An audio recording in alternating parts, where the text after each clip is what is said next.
Your Worship, we're back live streaming. Thank you. Right. Welcome back, everybody. The next item 10.1, should the council join the Communities for Local Democracy? And I think we've got the Chief Executive. Welcome, Wayne. Kia ora koutou. Thank you, Mr. Mayor. Hopefully you can hear me okay. After my efforts on Tuesday where I threw my computer out the window, I had to go and find it in order to be able to present to you this morning. So I'll do my best. I do have, as you gleaned, some technical constraints here. So I'm going to get Fiona to load up the presentation and we'll work through it. Councillor McCann, I'd love it if you put that background back up. I think for me today that overtook the likes of Councillor Randall's background as the favourite for today. So I'll just talk through a few points with relation to the paper. It's obviously a fairly brief paper. The Mayor had asked for a more fulsome report that traversed all of the issues and options and considerations and had a look at both our views and the responses from the DIA. So I apologise, we haven't had the time or the resources to do that yet, and the Mayor has, for which I'm grateful, the Mayor has said that's okay, that we give you this opportunity to debate the current issue, but that we'll come back to you at a future date when we can to give you that more worked through analysis of the issues and the pros and cons. Next page, thanks Fiona. Hopefully you're all seeing the shared screen okay.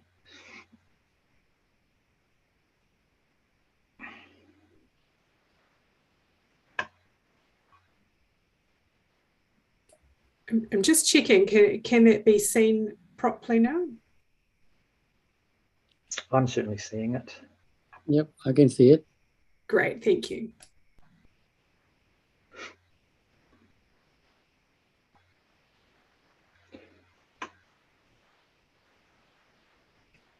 It hasn't flicked through the next page yet though, Fiona.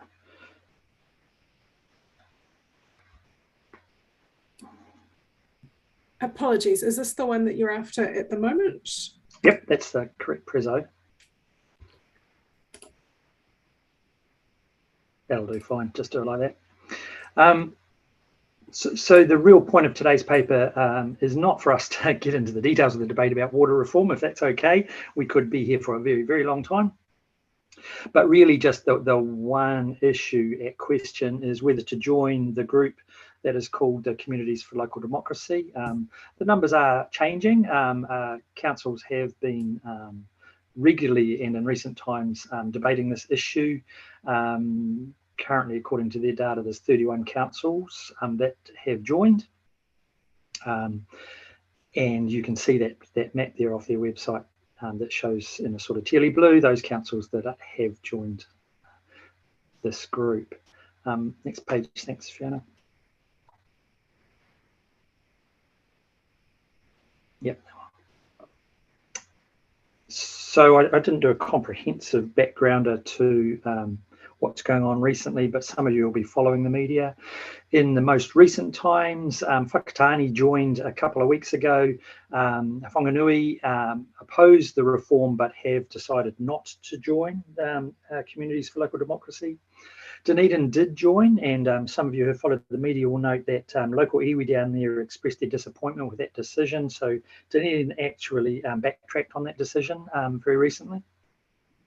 Selwyn is another council that's recently been through it, and on the Mayor's casting vote, they decided not to join. So that is what it is. Those are some councils who are not participants as it happens, and in recent times, that's been some of the decision making. A number of councils, as far as I can tell, haven't actually formally debated the issue. Some, like us, I think, have been working through a range of considerations and have got to the point where you would like to consider it now. Next slide, thanks Fiona. Briefly, where the reform is at, and this is not a comprehensive position piece for you, but as you're aware, the The panel that was convened under the leadership of Doug Martin has provided its report to the government, and they're considering those recommendations. And we do expect a response. As you can see, it was expected late March, early April, so some sort of response is expected fairly soon. Most of the changes that have been recommended are around governance issues, which have been a high level of concern and which were something that the panel felt it could address within its terms of reference. Some of the other issues were out of scope for them. There is meant to be the bill and a select committee process starting in May, so there are considerations for us, which I'll briefly talk to towards the end of the presentation in terms of preparing for that, such as what work we want to do with our community, and in part that will depend on what work the government intends to do with all of our communities to inform them about this. There's legislation about economic regulation also due late this year, and you would have, if you've been following the media, seen a bit of talk about that recently. Just very lately, the government has announced that councils can apply for the first tranche of Better Off funding. So you might recall that the Better Off funding of $2 billion was proposed to be released. The first quarter of it is proposed to be released on 1 July this year, and the remaining 3 quarters on 1 July 2024 after the new entities have been established and started. So in the case of Kāpiti, that first tranche would be around about $5 million from memory. The Better Off funding for us is in the order of 20 to 23 million from memory. That's not really a point of debate today. What I'm suggesting we will do is we would like to come to you for a broader conversation around all of the funding, and that'll be part of that wider consideration the Mayor asked for about the pros and cons, because the contra to not being part of this is, of course, that we stand to receive quite a lot of funding, and we will need to decide what's the best way to use that, and are there rules that constrain how we use it, or is it quite wide open? That's still to be understood. As I sort of mentioned, there's a public information campaign or engagement consideration for us. If we want to respond to the select committee process based on what our community thinks, we're going to need to consider what work we do. I would point out that if the select committee process starts in May, we're going to have a think about that very soon. We still don't have a good heads up about what the government plans to do, and therefore it's been a little hard for us to form a view about what sort of campaign we need to do. And I would point out that there is currently no funding from government for us to do that work. So that's been one of the considerations when we've had that wider conversation about which things we should be consulting our community on at the moment. Was that in the back of our minds, we know this will be a significant one that we need to talk to our community about. In recent times, Taumata Arawai has issued a couple of things that you will have seen have exercised councils such as Christchurch quite significantly: fluoridation and chlorination. Personally, I was a little surprised that they came out with the chlorination requirement, because I've been saying all along that's probably the fundamental issue that needed to be addressed in terms of what happened at Havelock North, and I've been disappointed the government hasn't moved to address that. So under Taumata Arawai, it looks like they are starting to take steps in that space. Again, that's just a bit of a background about some of the current things that are going on there. That's not really so much what the point of today's debate. Next slide, thanks, Fiona.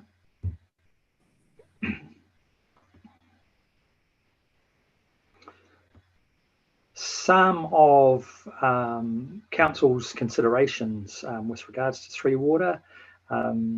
When you're elected, you're obliged to act in the best interests of your district. And so technically that doesn't really enable you to advocate for the greater good, or the NZ Inc. view, which, as you know, we've talked about quite a bit. So it's kind of interesting that you have a statutory obligation to do the thing that you probably naturally would prefer to be able to do anyway, and that is to advocate solely for the Kāpiti perspective. And so in that regard, as we know, Kāpiti does stand to be significantly worse off as a community under the reform proposal. Our service levels at the moment are already significantly better than those of our regional colleagues, and in particular those that are a part of Wellington Water. You may have seen me show you some data in the past. You would have seen a lot of media in recent times about Wellington service levels in terms of responses to call-outs for urgent water service requests, and Pororua saying, well, we pay enough and so we get a better level of service. And interestingly, if you look at the data, Pororua's level of service is exactly the same as Wellington's. So quite why they are happy with theirs when Wellington are not is for them to consider. But as an example, they're failing on their response KPIs according to their annual reports in terms of responses to urgent call-outs for water and wastewater. They have something like a 2-hour KPI, and they're achieving between 3 and 6 hours to respond to the call out. Kāpiti is achieving between 15 and 30 minutes response, and so we're well within our KPIs and have been consistently. On top of that, our costs are manageable. The Castalia analysis, of course, was that our operating costs are actually already 10% lower than Watercare's. And Watercare is a large aggregated water service entity. So we have, as we know, I'm telling you stuff that you know, a better level of service than many of our counterparts at a lower cost already. So where we stand to be disadvantaged is perhaps quite significantly in the financial sense, that there's a lot of talk about the concept of harmonising pricing, which simply means charge everybody the same unit price. If that happens, it's likely that Kāpiti residents would have to bear potentially a significant cost increase, potentially from day one, certainly growing quite rapidly. All of that is unknown, so it is a little bit speculative, but it is the sort of thing that we as a council and a district would be worried about. As a single voice, we're unlikely to be heard on the national stage. As a single voice amongst potentially 22 councils and a large number of iwi members participating in Entity C, that is also a consideration. I would point out that by joining C4LD, Communities for Local Democracy, we may also be part of some messages that we don't fully agree with, and we may still, again, only be one voice amongst currently 31 or 32 councils. So that's a consideration for us as well. Next slide, thanks, Fiona. Iwi views are important as this in this issue, and you'd be aware that increasingly across the Motu, iwi have been asserting their views.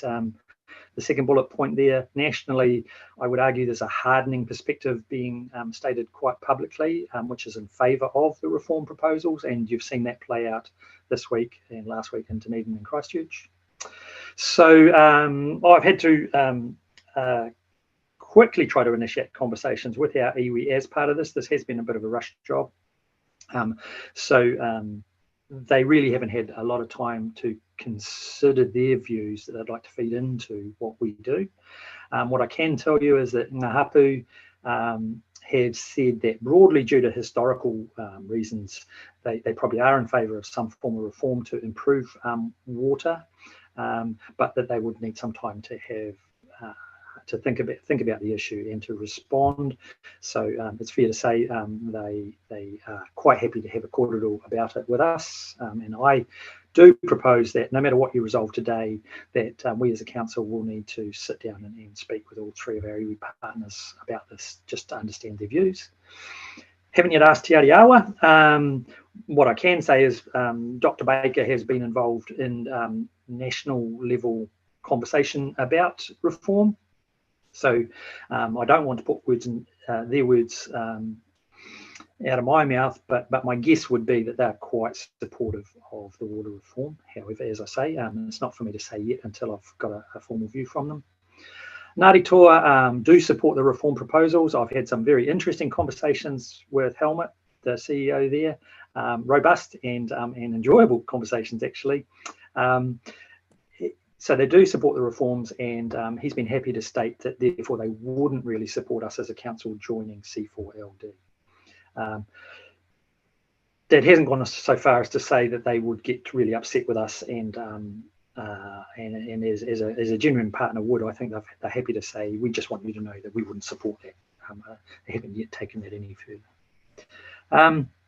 I want to reiterate that some of what's described as misinformation or disinformation out there, the working groups that have been formed have fed back very clearly amongst all mayors and CEs that iwi have no interest in asset ownership. So those people who are claiming that that's what this is about are incorrect.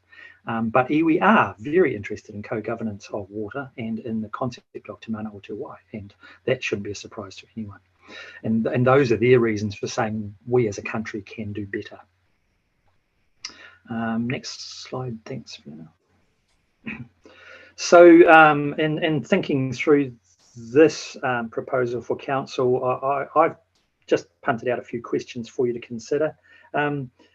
Perhaps to be fair, before we get into that, I should just very quickly say to you what C4LD are talking about, what their approach is, because I think there are also some misconceptions that the diverse membership of C4LD and some of these slightly provocative things that some of them say out there in the community can and should be attributed to that group as a whole, and I don't think that's fair either. So some of the rhetoric that's been bandied around about how iwi are trying to take over, I don't think has come from that group. There may have been commentary from individual participants, which has been unhelpful. So what C4LD have focused on previously are alternative models to the one that's been proposed in the reform, and that's appropriate. If you've got an issue with the proposal, you should come up with your own alternatives. They have focused on a couple of variations. One is regional CCOs. I don't think they've been too prescriptive about how those groupings would come together, other than to say they accept that some economies of scale could be of value, and so regional CCOs is one way that could be achieved. Or a sort of a generic phrasing of an improvement to a council-owned model, which I think probably means some better, more structured form of shared services. Their focus has early on mostly been on issues of governance and regulation. The group does support things like taumata arawai and good regulation as being important, and they have said that actually if that's achieved and allowed to bed in, that will see a lot of the improvements being made that everybody wants.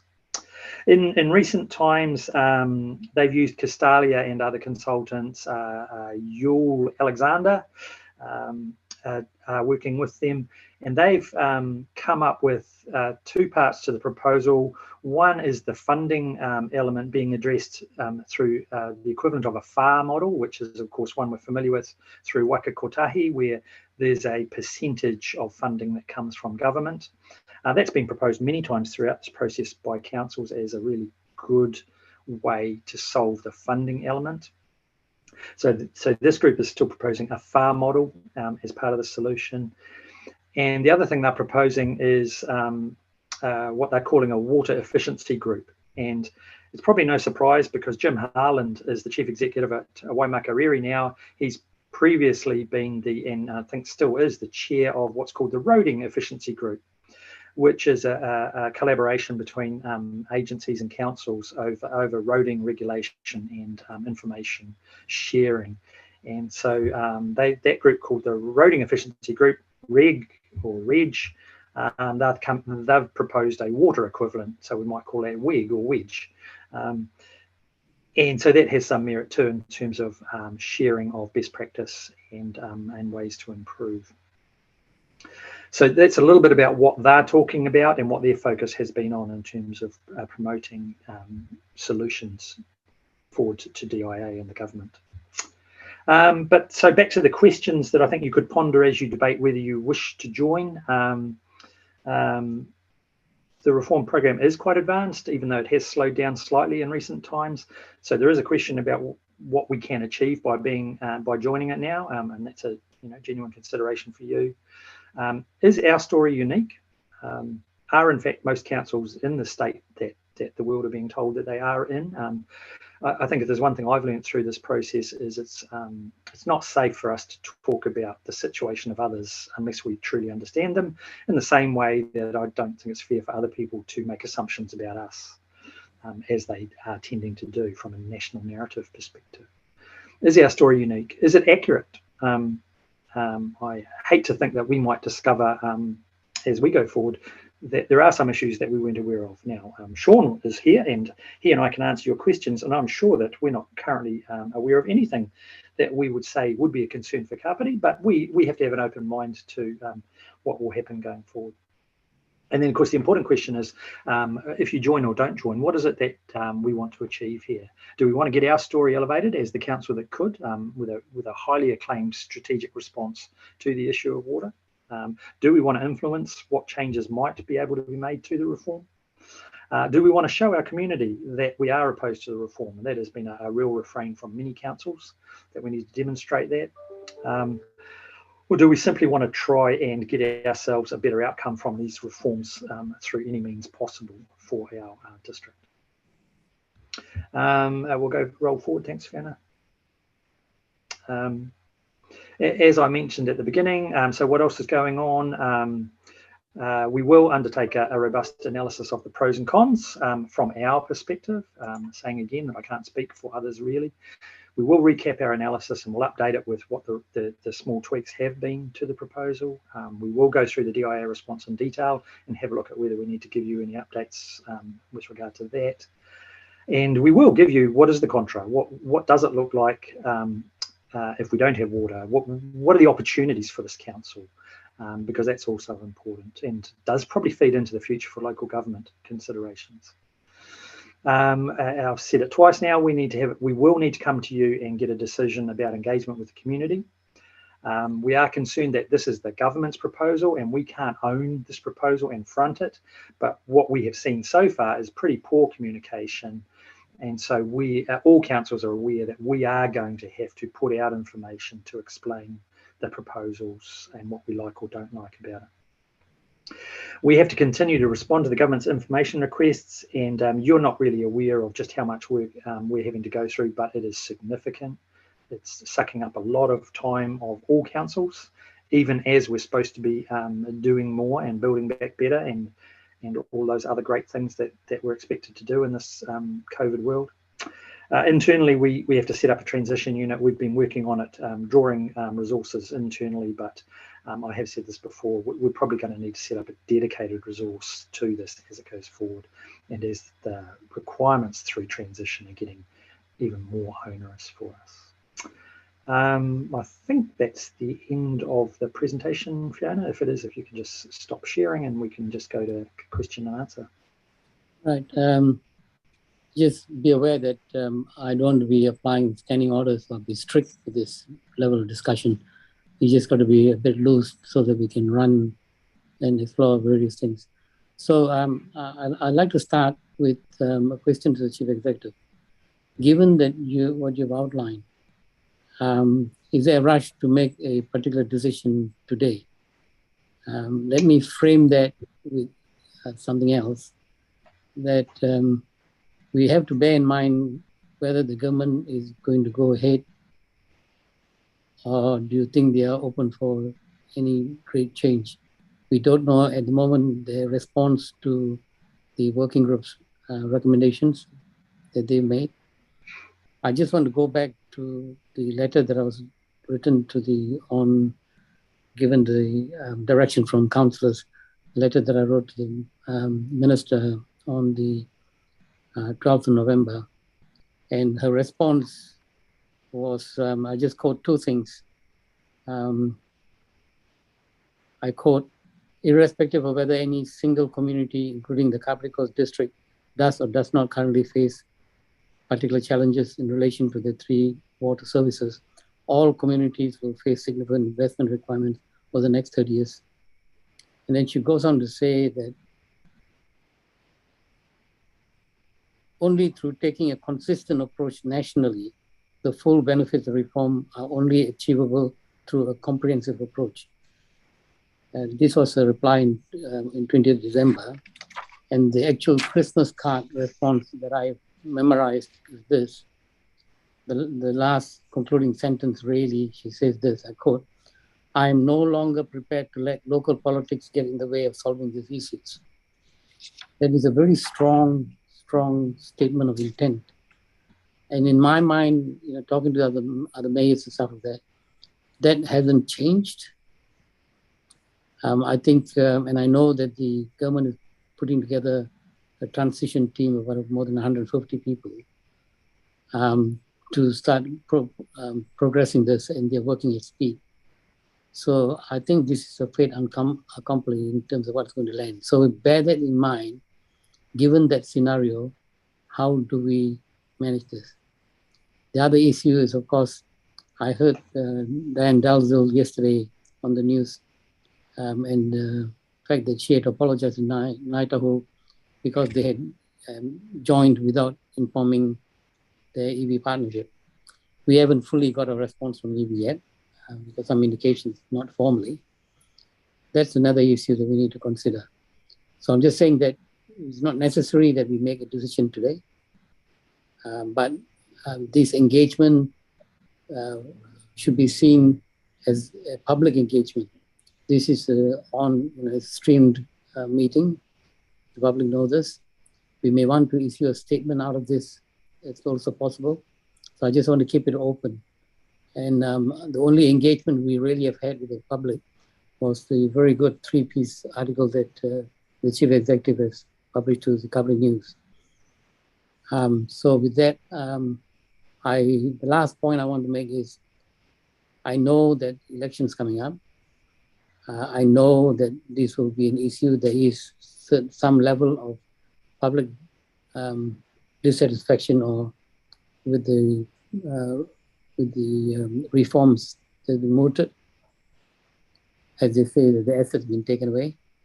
And therefore there'll be pressure on us to respond to that. Fair enough. Having said that, that shouldn't be our only consideration. That's my point. Oh, one other thing is, I did ask the chief executive to outline what are the advantages for the community if we go with the reform. And of course, we know that in September, when we had a briefing, there was some attempt to add that through paper or discussion with Castellias.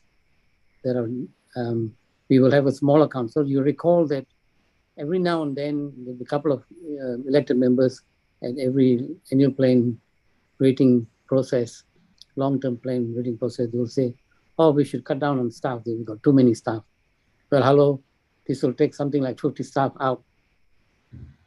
The same people now will complain, we don't want to have the 3 water reforms and our assets taken away by the government. I mean, that's certainly you're in a particular situation.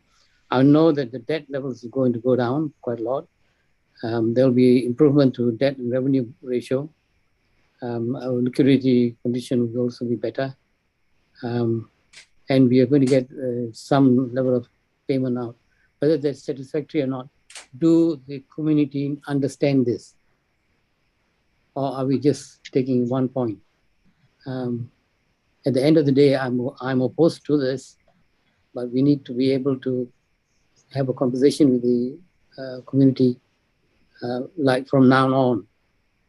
And given what the chief executive has said, there's still some more reports to come back and some more directions and guidelines from staff. So we need to keep this running conversation. With that, Chief Executive, you got any response to that wide-ranging? No wonder you said you were going to relax standing orders, Mr. Mayor. Probably you'll choose not to if everybody else takes the same approach as you, because I'd like to get away for lunch and dinner. But look, you know, this is a significant issue. We all understand that. There's a few things I would say, even though you know, I will try to keep us away from getting into a wide-ranging debate about 3 waters, I think, because as I say, that's a whole day's topic in itself. However, our council has demonstrated that that dealing with water does take a long time. I think it's a 10 to 15 year program of work that we've been through to get where we are, and we know there's a long way to go. That in the next 30 years, our infrastructure strategy anticipates something like $1.5 billion worth of capital expenditure just on the three waters over 30 years. But on our budgeting, at the end of that time, the cost per ratepayer is going to be the same as it is today in today's dollars, so uninflated. So I would argue that we are the council that can demonstrate what is possible if you pay attention and work on this, but you can't do it overnight. So that's one thing to note, that I personally, and you'll remember that I said I'm trying not to make assumptions about other councils, but I personally have a lot of question marks about those councils that are the same or bigger than us and say, but we can't afford our own needs going forward. I struggle to understand what they don't understand about their business, or what I don't understand about their business compared to ours, as to why that's possible. So I just have to accept that if that's their view, that's their view, and it isn't really. I am not able to dive into the details of that. But we, in my view, and it won't be a perfect budget because it's 30 years out. There's a lot of things can happen over that period. We have accounted for what we need, and that includes growth, and we have done it well, in my view. Mr. Mayor, you said that the number of staff will go down. In fact, they're talking about employing 8,000 to 9,000 more staff through this across the motu. So I don't like that kind of signalling that, well, our organisation will be smaller.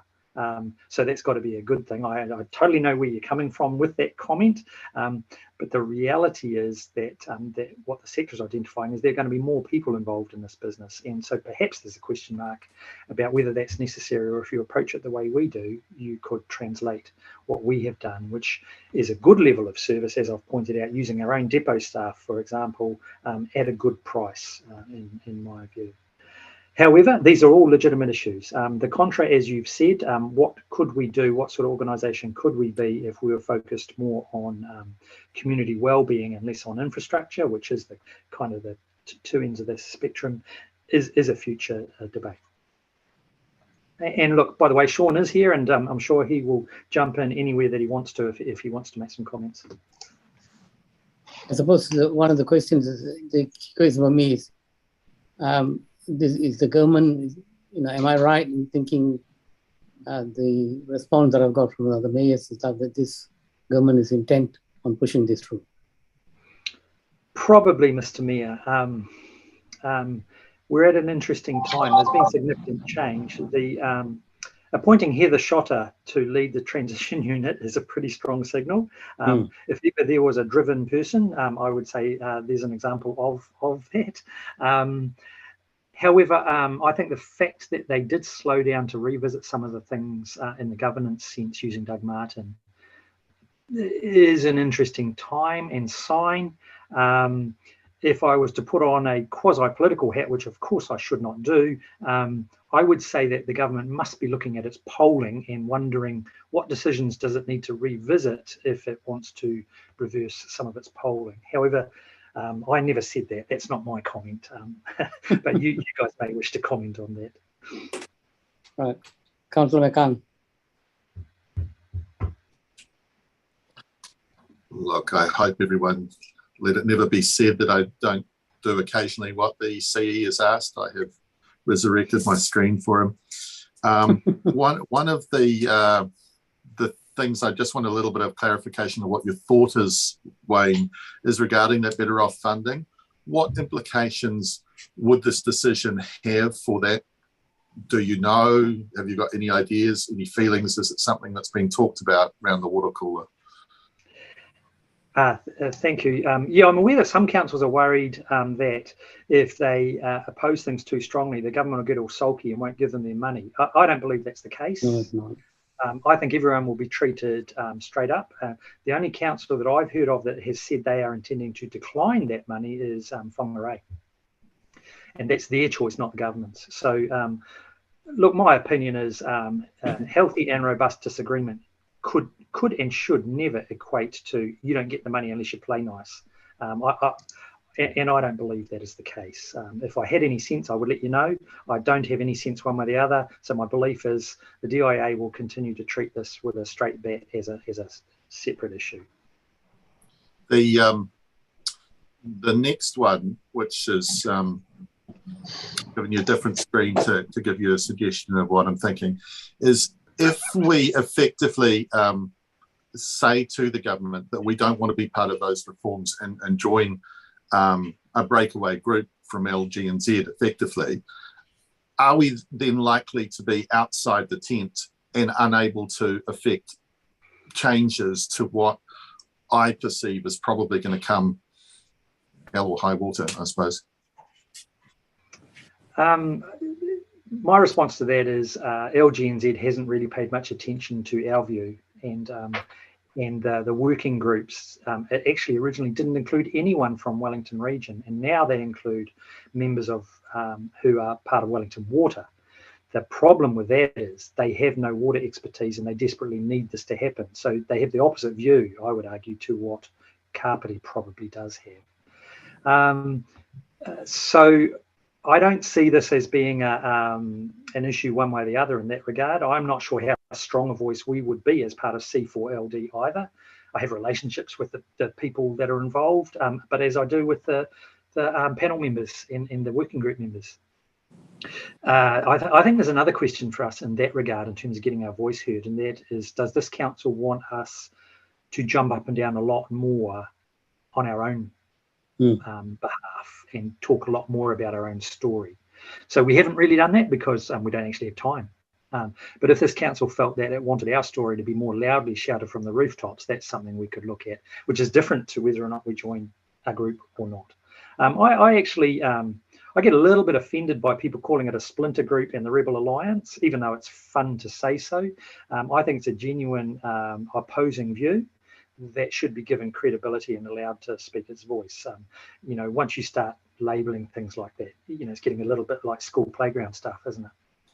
We should note the Rebel Alliance are actually the good guys in the Star Wars universe. Oh, yeah. It Cool. depends on which faction you're on. Thanks, Wayne. Much appreciated. I'll just change my background now. Please.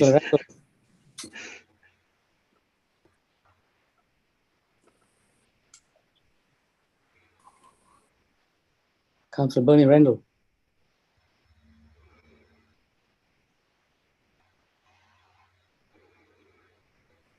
Okay, yeah, Mr. Mayor, thanks. I'm agreeing with the letter that Peter Warwick sent to us last year, and I'm basically opposed to these proposed reforms. However, today I will be abstaining, and the reason for abstaining is that if we approve this, we'll be asked to spend $15,000. And I know from experience that people in Waikanae and Paraparaumu would rather have that money spent on potholes and road safety matters. So I will be abstaining, Mr. Mayor. Right. Councillor Coates.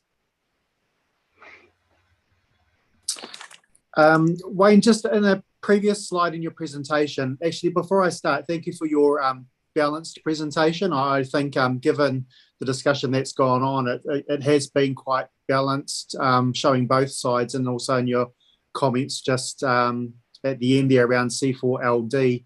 But there was a bullet point there on one of the slides where it said something around not opposing the reform. Could I just clarify for you, because I'm pretty sure that your views are that we have formed that we oppose the reform in its current state, that we don't actually oppose reform as a principle?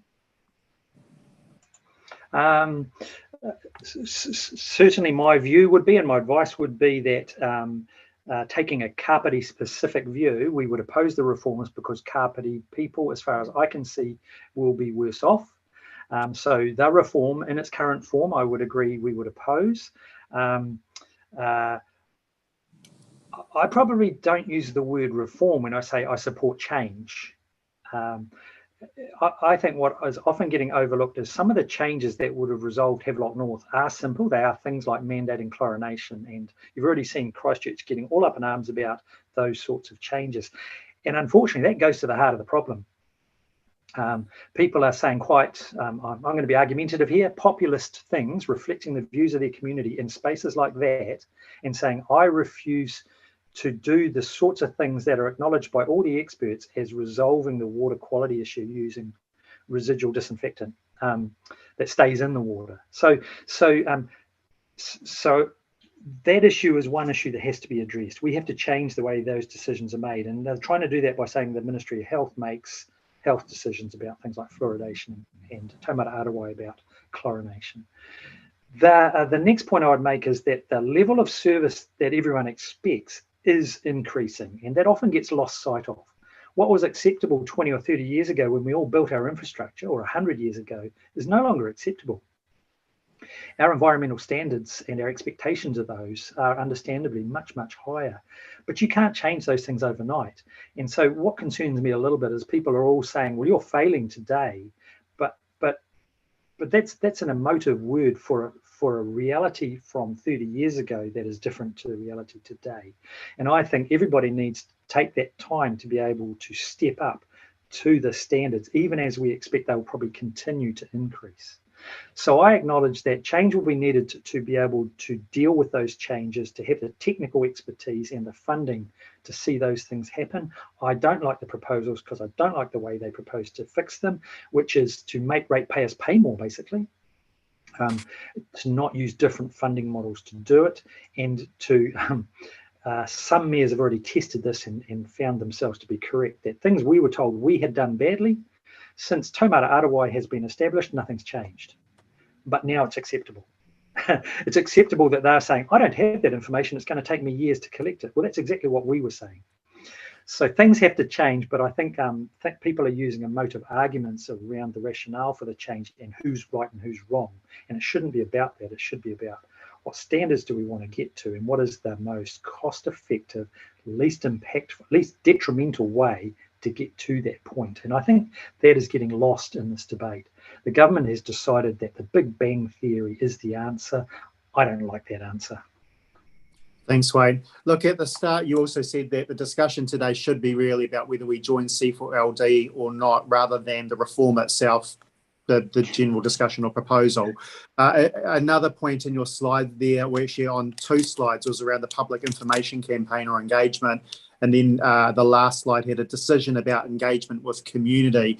That's probably the sticking point for me, and I know some other elected members that I've spoken with. It's certainly, I guess, in our position, being the kind of the meat and the sandwich between the ratepayers and, I guess, the Three Waters reform / central government, is the fact that it seemed like we're not actually asking them, what do you think? And I know I've discussed this with you, and your response has been, well, we don't actually know what we're asking them yet because we don't know what the final proposal looks like. So with all that in mind, how do you suggest over the next few months that we resolve that? Because it's one decision today around joining C4LD or not, but part of that is hinged on what other stuff we do if we don't. You know, for example, surveying the community, or, you know, I know you have been careful in using the words information campaign or engagement, but at some point we need to hear from our community. We're hearing anecdotal stuff, talking with people and getting people ringing and emailing us, but,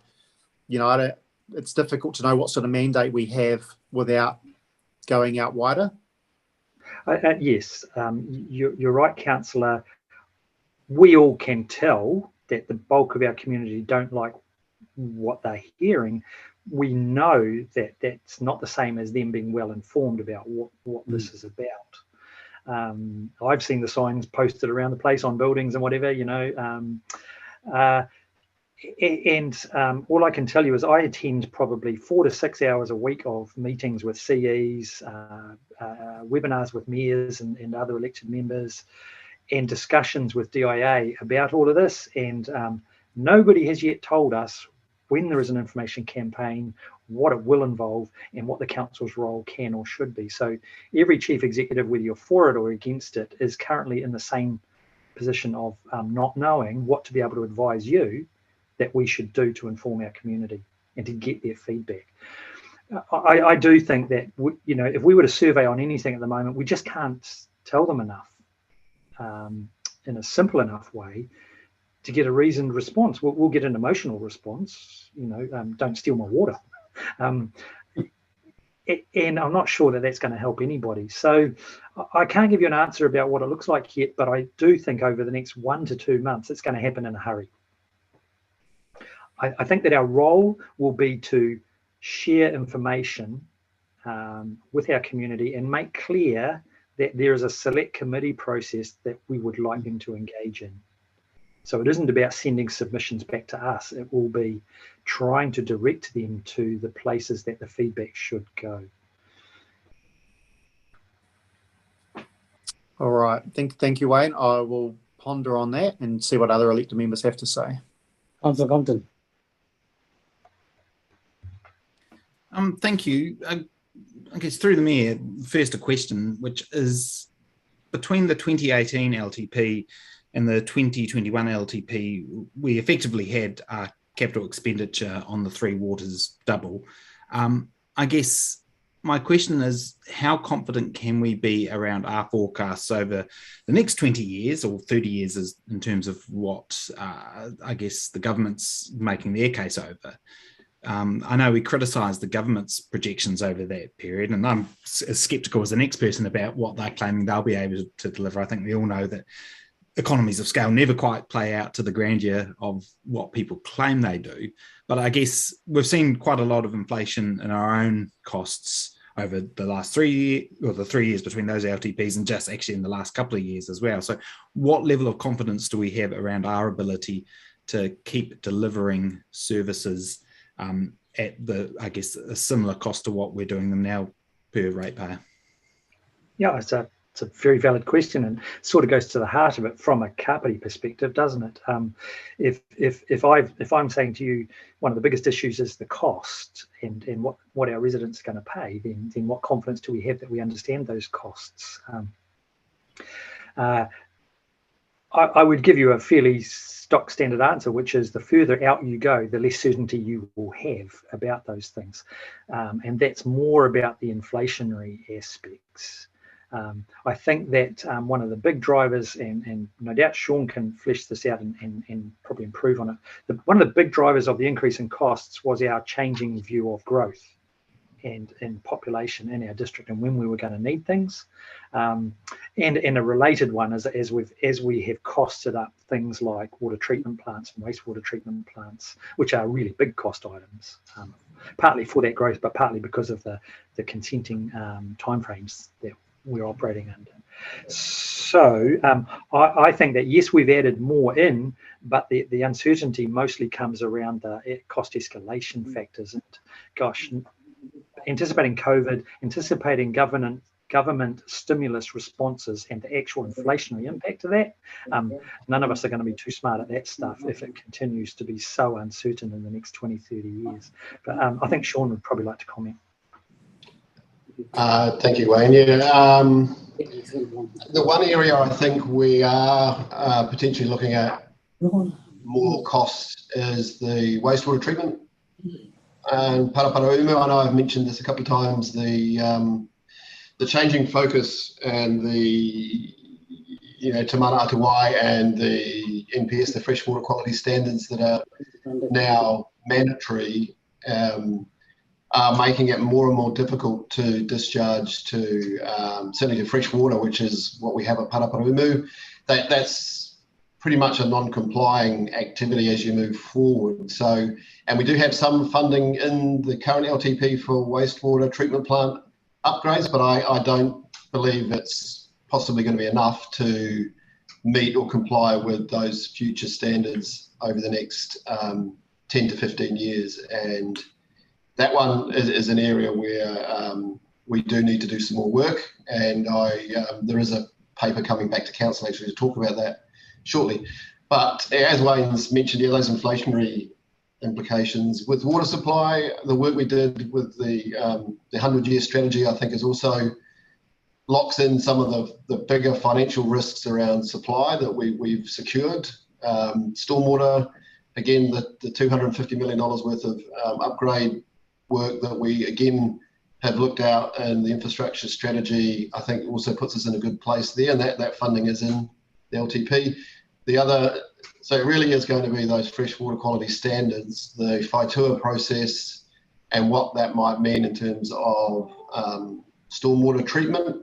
But I think the big issue is going to be wastewater treatment and the ability to continue to discharge that the way we do at the moment. I don't think that is sustainable. That sort of actually got to my next question, which was around what we were saying in terms of that, the wastewater and the pressures around that.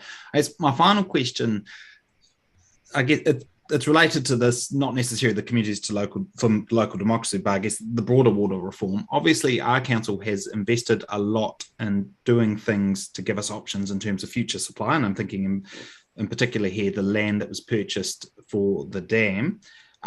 What would happen with that in a three waters scenario? Would that land get handed over to ownership of the new entity C, or would that stay with us and we lease it back to the entity? How would those things that aren't necessarily, I guess, a specific water asset at the moment, that's literally just land that's sitting there planted in exotics, I think, or in some natives, what happens to that in a reform scenario?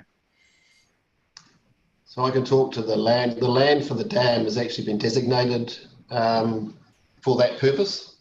So so that we designated that just after we procured it, because that then allows you, I guess, an easier path in the future for consenting and for actually establishing a dam on that site. So my understanding would be that would transfer across as part of that water asset transferal. Some of the issues that aren't really clear or haven't been clarified are where you have stormwater treatment or stormwater storage facilities that form part of a secondary overflow or a reserve, whether that would stay in ownership with the council or whether that would transfer across to the new entity. The stormwater area is probably the area where there's still a bit of work to go, I think, in terms of what does that look like in terms of the asset and the transfer of that asset, because you also have stormwater sumps and stormwater leads and pipes that sit within the roading area. How does that work in terms of transferal and ownership and responsibility? So there's still a bit of work to be done in that space, but certainly the dam land I would expect would transfer across. Cool. Thank you.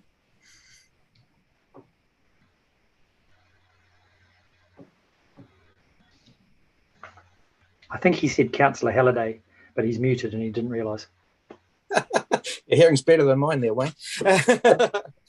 I was quite surprised to hear that about the dam land, actually, because we could potentially use that for power generation as well. But anyway, look, I just had a couple of things I want some clarity on. The Better Off $5 million as such, or the Better Off program, if you like, that's from funds that are being borrowed by this entity. Is that right? Is it, rather than, this is not the government tipping money into the situation. Is that right? The first tranche, this first quarter, is actually being contributed by the government itself. Obviously, the entities don't exist yet, so they can't borrow. But you're absolutely right. The balance of it is to be borrowed by those entities and then given to us. Yes. So this incentive fundamentally is going to be ratepayer funded, not government funded. The bulk of it by far, yes.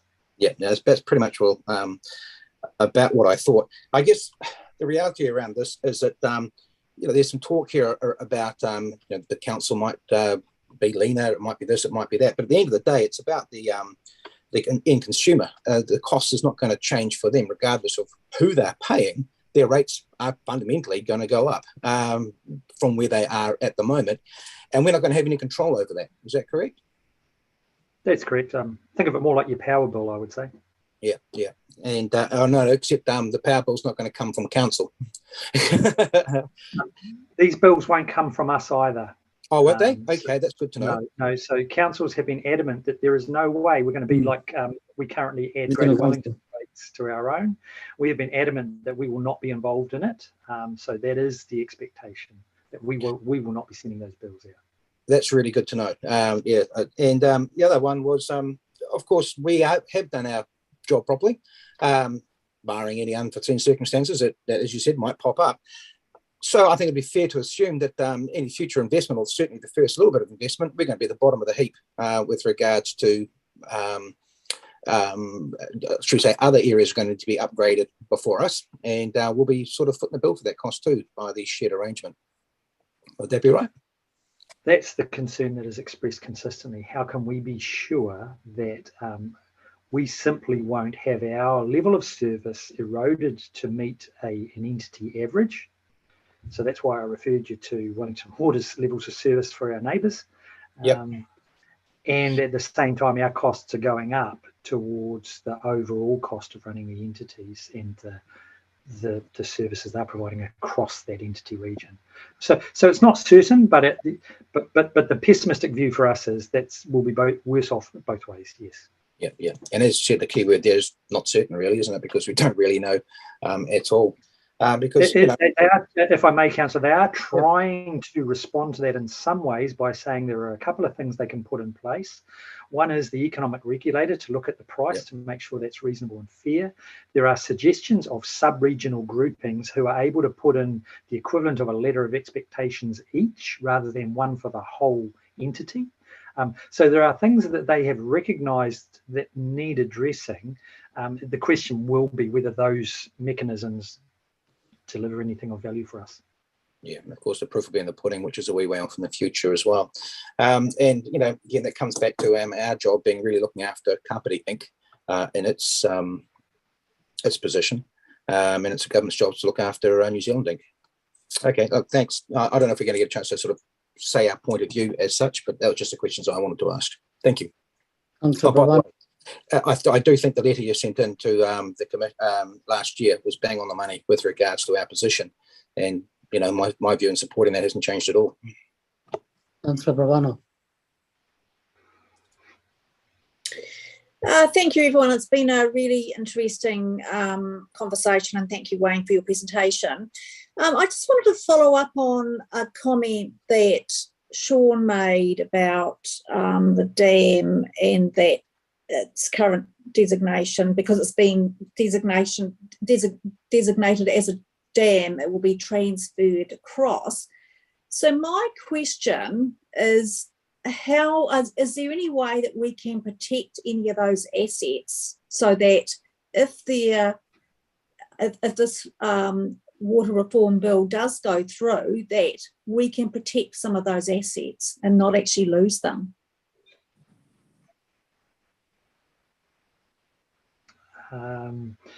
Sean might want to speak, but I don't think we would want to keep any of those assets if we don't have any responsibility for them. If you're thinking that we hold the land until it is needed in 30 years' time, and then try and sell it to them for a whacking great number, I couldn't comment on the rights and wrongs of that. I don't think that would happen. I think we would be probably quite keen to wash our hands, pardon the pun, of everything related to water. But Sean, have you got any comment? Not really, no. I guess the purpose for which that land was procured was for water supply, for long-term water supply. So, yeah, I don't know why you would retain it if you had no role in delivering that activity. If there's a concern that the entity might dispose of it in some way, not make it available for water services, well, you couldn't do that anyway because it's designated for that purpose. Well, you'd have to uplift that designation, and to do that, you'd have to go through some sort of plan change type process. So yeah, I don't know why you would want to keep them, and I'm pretty sure that the latest MOU associated with the next tranche of funding certainly talks about there's a lot in there around collaborating and cooperating in terms of provision of asset data and asset information and valuations as such. So I would have thought all of that stuff will be locked in when these entities evolve into a structure anyway. Yeah, so thank you, Sean. So that land obviously has a value that has been paid for by us as ratepayers. If if this reform went through, it would be up to them to sort out resolving any water issues that we have. And by, this is just thinking big sky stuff, if the designation was changed then KCDC would be able to manage that land and retain that land. Any thoughts on that? Yeah, I'm not sure why would you want to do that? Sorry, councillor. Yeah, so it's a case of where that land has a value, and potentially, you know, we're going to lose that land. It could be used as recreation. It could be used, you know, as you suggested, the designation could be changed, so it could be used for other reasons to our benefit, and that, you know, a national water entity would have to resolve any issues in terms of water capacity that arose in this area, rather than us, I suppose, having to pay for it. It's just keeping hold of that land for our own purposes, really. Well, I guess ultimately the Kāpiti residents would end up paying for it again in the future if you're suggesting we wouldn't make it available for water use. If there was a national entity, though, it would be the whole country paying, not us. Yeah, but I guess that wouldn't be our advice, councillor. I understand your point. Okay, just asking the questions. Yeah. You're going to make some comment, Guru? No, exactly that. At the end of the day, we want to serve our community. Yeah, but by maintaining the land for a non-water purpose, it's it provides land. Yeah. Guru, you did loosen the rules around standing orders. Are they still loose, or am I going to tie it? No, I really do. It's loose, but I want to say keep back into looking at whether we should join the communities for democracy or not. So I'll just link what Jocelyn has been saying to that. That we have to be thinking about what's good for our community, and also we're being challenged to think about what's been good for Community Inc. Jocelyn's comments there were really not demonstrating that we think about the greater good of everyone, and, you know, trying to potentially force government to pay extra money for the provision of water in the future isn't demonstrating long-term thinking. It feels very much like a short-term gain. I think one of the challenges that we have here, and it's been enunciated before, is the difference between, are we representing our constituents? And if we are, then the information that we've received is that this is not a great deal for us. But at the same time, we've got this issue where we have to do what's right for New Zealand. And at the same time, I also think we've got to recognise that... Sorry to interrupt. Councillor Randall has raised a point of order. Councillor Randall.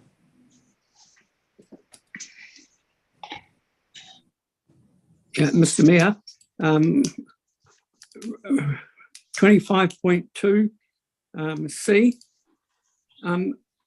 I'm raising this because Councillor McCann is not addressing the issue.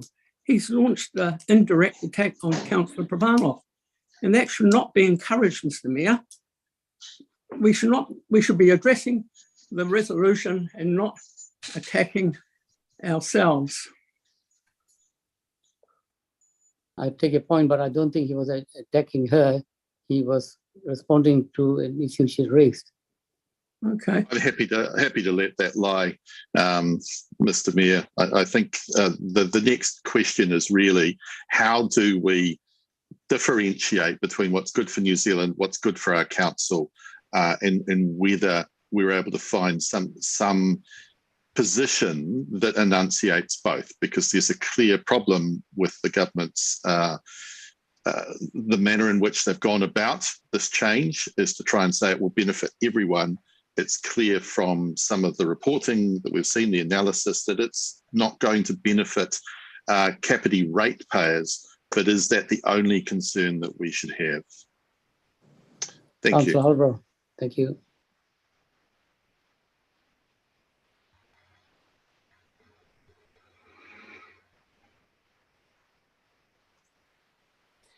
So I'm happy to wait till the end of questions. I thought all the hands were down, but Councillor Hanford's just went up. But I'd like to signal that I'd like to move a procedural motion that this be left to lie on the table. Councillor Hanford. Yeah, I'd just like to kind of add a tiny little bit, I feel like, to the question that Councillor McCann put on the table about, in terms of thinking about how our community will be affected. And obviously, thanks, Wayne, for your presentation. Also found it quite balanced and offering up interesting questions for us to ponder and consider through this conversation. And as we continue to have conversations relevant to Three Waters, we've obviously seen quite a few different financial kind of analyses of the various kind of proposals and the different tranches of funding, and in terms of who will be paying and how much they'll be paying, all of those types of things. But something that Councillor McCann, was kind of what I heard through his line of questioning, is thinking about that kind of longer term view of things, which is obviously something that we're passionate about and that we agree on the outcomes for, and the potential gains in terms of our climate resilience. So beginning to look 100 years out, and so how do we also build in that into our considerations as to whether our community will be better off? Because obviously, if we can see that, in the moment, our ratepayers might incur slightly more cost, what about the cost of not taking action now to build resilience into our future systems for our next generation in the Three Waters space? So it's interesting too as to how we hold that as part of the conversation and the ways in which we communicate this to our community. And yeah, obviously there was that kind of information campaign mentioned, whose role and responsibility that is, and when we crack on with doing something like that is a very interesting piece of the puzzle, which, yeah, it's kind of a little bit sad that it hasn't kind of come to the fore earlier, or been taken up by central government to do in a way that does encompass all of those potential benefits and opportunities. But yeah, I'm really keen to see through any kind of comms that we do, and agree with Martin that I thought the piece that we put in last year was a great one, our letter in response to the reform proposal. So yeah, but we'd just like to extend Councillor McCann's question a tiny bit more, but it doesn't need an answer right now, I don't think. Well, thank you, Councillor. I will make a couple of comments, sort of by way of expanding upon the issue, and I'll make a little aside as well. Helmet is going to buy me lunch if I'm proven right. So whilst it's going to take years to see whether or not I'm proven right, I'm looking forward to that. I told him I'm hungry already. And that is my assertion that Kāpiti rates or costs for water, it will be a LICA rate, are going to go up overnight on the 1st of July 2024, significantly. I said by 50%, but up to 50%. That will depend on an organisation deciding whether or not it wants to significantly change the funding scope on day one, or whether it wants to spread it out and do it over a period of years. But the observation I want to make for us not to lose sight of is that Kāpiti's median household income is in the bottom third in the country, and Horowhenua's is the bottom. And we're both part of an entity that has Wellington City's residents who have the highest median income in the country, and Porirua, who is third.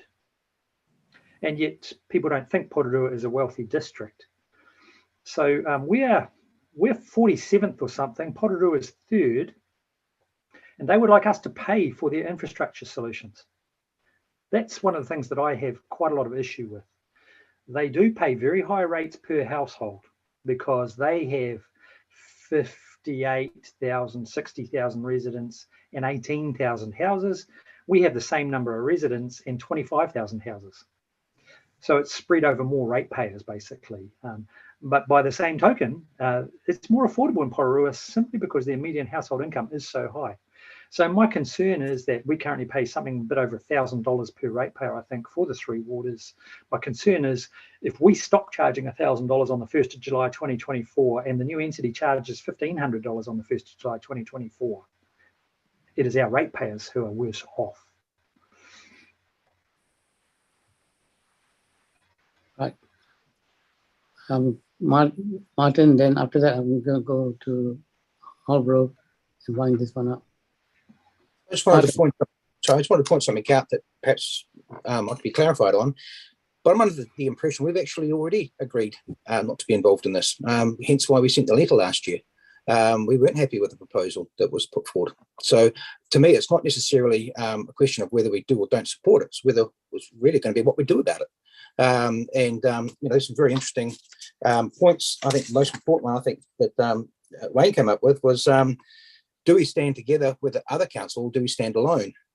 And it's going to be interesting to see where we get the biggest, do we make a noise about what could be, or do we work with a group that fundamentally has the power of numbers?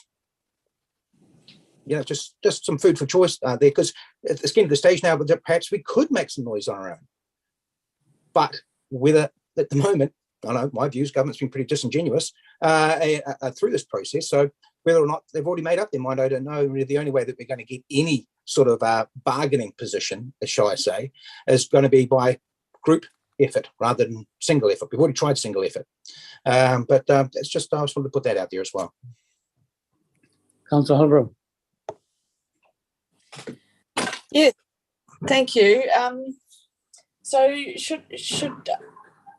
think I'll say something first, because once procedural motions move, then nobody really speaks.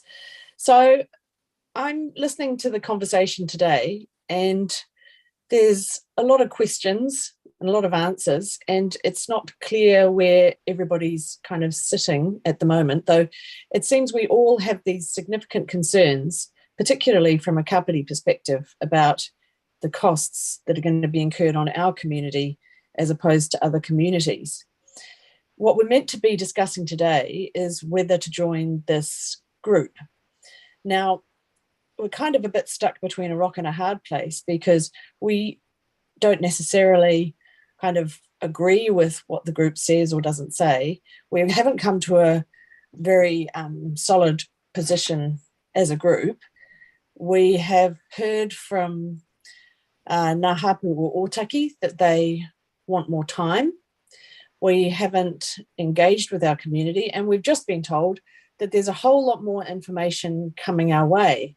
So in my view, even though it may become too late, it's just we don't have the sufficient kind of information to be voting on this. I mean, others might disagree. So I'd like to move a procedural motion. Understand more? That we let this lie on the table. All right. I'll second that.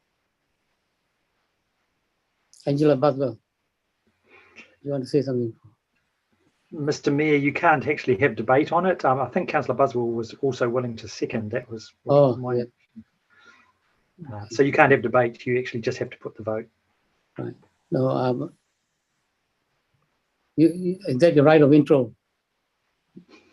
Well, I said it all before. As we've got quite loose standing orders today, you'll notice that I made my comments before I moved the motion. Now that I've moved the motion, when it lies on the table, there's no more debate. I mean, when the motion is put to make it lie on the table, there's no more debate. Right. So all those in favour?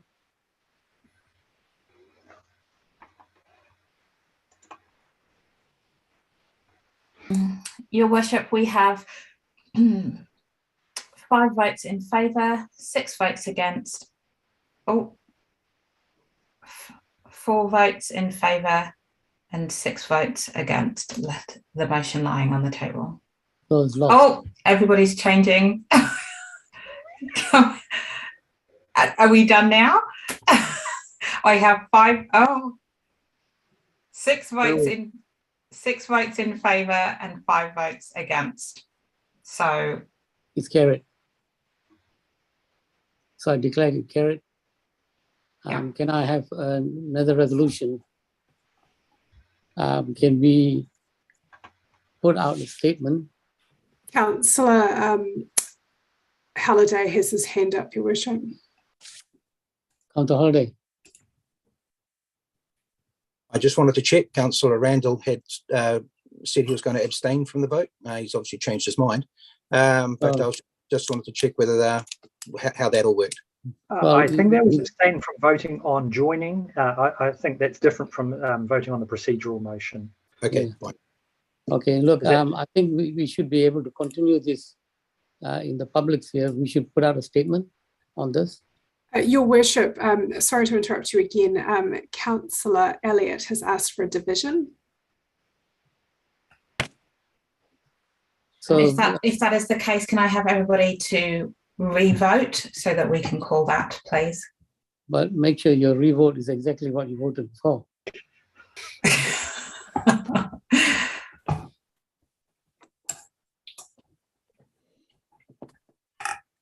Okay, in favour, we have the Mayor,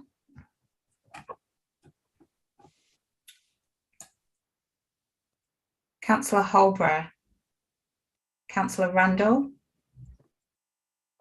Councillor Compton, Councillor Provanov, and then against we have Councillor Buswell in favour. Oh, sorry, and Councillor Buswell. And then against we have Councillor Hanford, Councillor McCann, Councillor Elliott, Councillor Coots. And sorry, an email's just come through, so I can't see Councillor Halliday. That's it. Yeah. So 5, 6, 5. Thank you. I think we should continue this in a sense. We need to put some kind of statement out because we want to continue this in the public sphere, that we are continuing this part of the engagement. And we might have to add what new information is coming. And also I think we should be making more noise ourselves. And that's part of the problem. Okay, Mr. Mayor, I've got that message. I will work with the team and we will prepare a message for you for today, and we'll iterate that round, and it's up to you how widely you'd like to have input into that. We'll talk with you after the council meeting. Thank you. Right, we quickly move on to item number 10, for reports and recommendations. I think there's a staff request to amend something. Your Worship, just before we move on, if we could ask if everybody dropped down their votes from the last motion.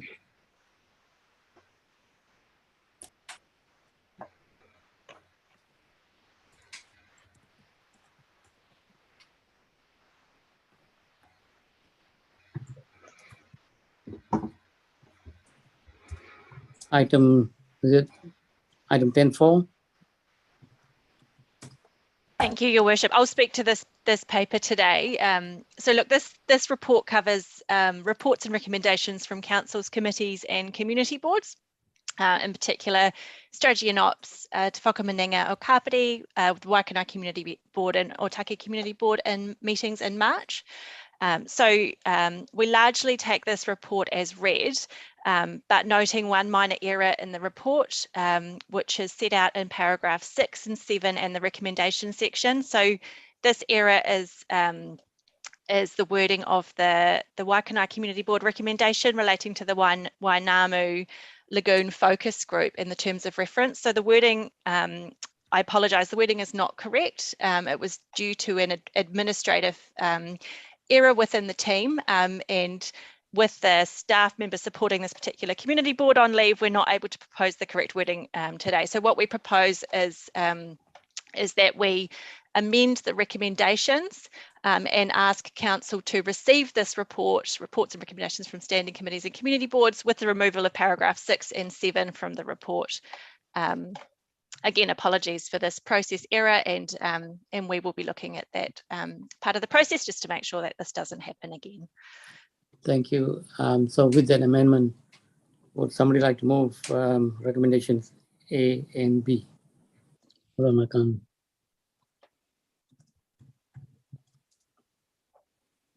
Councillor Provanov has moved it. Can I have a seconder?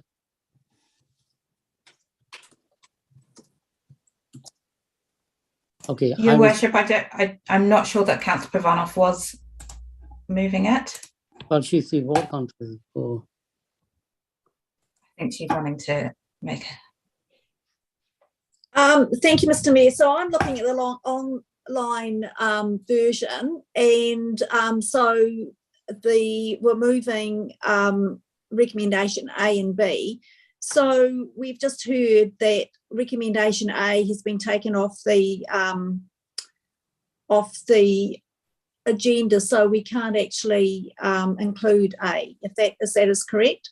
That's correct. So it wouldn't be appropriate for us to be noting that recommendation that isn't correct. And Yes, so what exactly. we're proposing is that we'll bring that up to council in the next report of this nature, so likely in the May meeting. So it's unfortunate that we can't give you the correct wording, I know. Yes. which would be great in the interest of timeliness, but it is what it is. So apologies on behalf of the team. And elected members actually see the recommendation on screen? So the amendment is actually removing A. Correct. Removing A and a tweak to recommendation B, so that we note the error in paragraph 6 and 7 of the report. So moving B with the amended tweak. That's correct. Okay. Jocelyn, you're moving there? Yes, thank you. And I'll second it. Can we vote on that, please?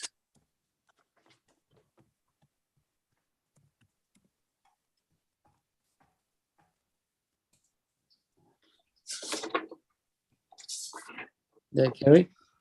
We have 8 votes in favour. That's carried. Now we go to item 11.1, confirmation of minutes. Any issues with these minutes of the 24th March? If not, I move that the minutes of the council meeting 24th March 2022 be accepted as a true and correct record. Can I have a seconder? Your Worship, Councillor Holborough has a hand up. I'm not sure if that indicates seconding or whether she has a question. Councillor Holborough, have you got a question? I think she's seconding. She seconded. So can we all move that?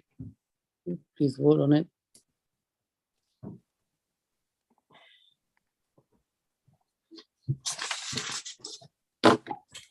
We have 10 votes in favour, Your Worship. Carried. Thank you very much. And there's no other business. Item 12, item 13. I now call the meeting to a close. Thank you very much for your participation. Have a good day. Public excluded? Was it no public excluded? Sorry, I must have got that mixed up. Oh.